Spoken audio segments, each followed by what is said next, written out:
Alors, pour progresser dans cet entretien, Monsieur le Président, la constitution de votre gouvernement a demandé 7 mois, 7 mois semble-t-il, de tractation entre votre coalition et celle de votre prédécesseur, l'ancien président Joseph Kabila, qui, je le rappelle, a gagné les élections au Parlement et dans les assemblées régionales, provinciales. 66 ministres au gouvernement.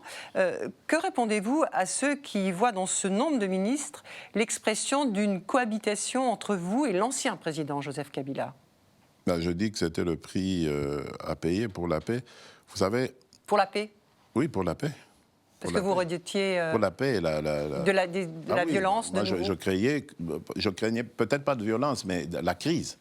Le Congo ne peut pas se permettre de se payer une crise politique en ce moment qui bloquerait les institutions et la marche du pays. C'était le prix à payer.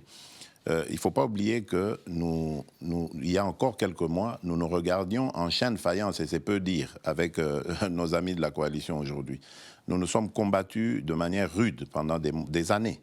Et donc, du jour au lendemain, il fallait coaliser. On était devant un fait.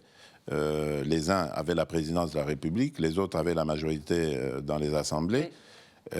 Fallait-il aller en cohabitation, avec le risque justement d'aller de crise en crise, de dissolution en dissolution, parce que le président a le pouvoir de dissoudre, mais eux aussi, avec leur majorité, ils ont le droit d'attaquer le président, de le mettre en accusation, etc. Donc, fallait-il dire, OK, on met nos billes ensemble, puisque de toutes les façons, nous avons un sens idéologique commun, une approche idéologique commune de la société, c'est-à-dire la social-démocratie.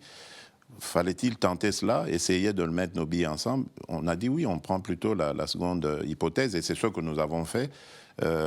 Nous espérons, nous avons maintenant encore un peu plus de 4 ans pour expérimenter cela. Nous espérons que ça marchera, on verra.